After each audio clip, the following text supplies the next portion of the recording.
तो पिछले वीडियो में हमने बात किया था न्यू टैक्स रेजिम की, जिसमें 12,75,000 तक कोई इनकम टैक्स देने की ज़रूरत नहीं थी।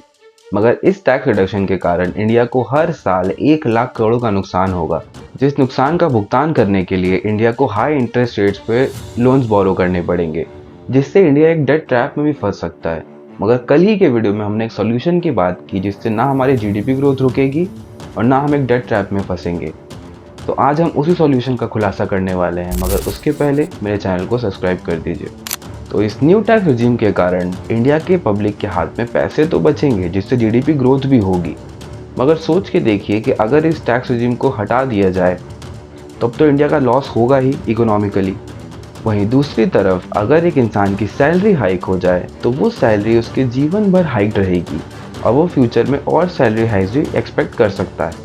और ये तो किसी से नहीं छुपा है कि इन्फ्लेशन हर साल बढ़ रहा है, जिससे हमारी चीज़ों की दाम बढ़ती है और हमारा पैसे का वैल्यू डाउन होता है।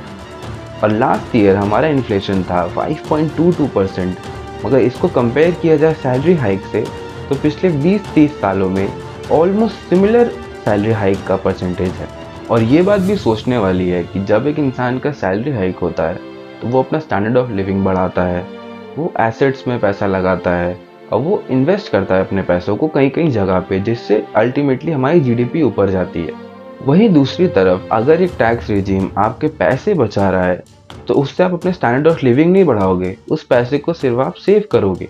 और जब एक इंसान की सैलरी हाइक होती है तो उसका मोटिवेशन भी बढ़ता है काम को लेके, और वो फ्यूचर सैलरी हाइक्स और इंक्रीमेंट्स के लिए ज़्यादा प्रोडक्टिव और ज़्यादा एफिशिएंट भी होता है। और ये बात तो किसी से नहीं छुपी है कि फूड, इलेक्ट्रिसिटी, फ्यूल, हाउसिंग, इन सब चीज़ों का दाम दिन पर दिन बढ़ते जा रहा है। तो आप क्या चुनोगे?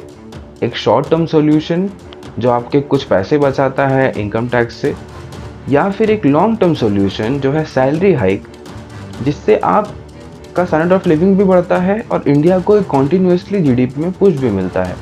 तो आई होप कि आप इस टॉपिक को पूरी तरह समझ पाए हो और आप अवेयर हो पाए हो कि इंडिया को लॉन्ग टर्म में ग्रोथ के लिए किस चीज़ की ज़रूरत है। और ऐसे इंपॉर्टेंट वीडियोस को आप मिस ना कर दो, इसके लिए मेरे चैनल को अभी जाके सब्सक्राइब कर दो।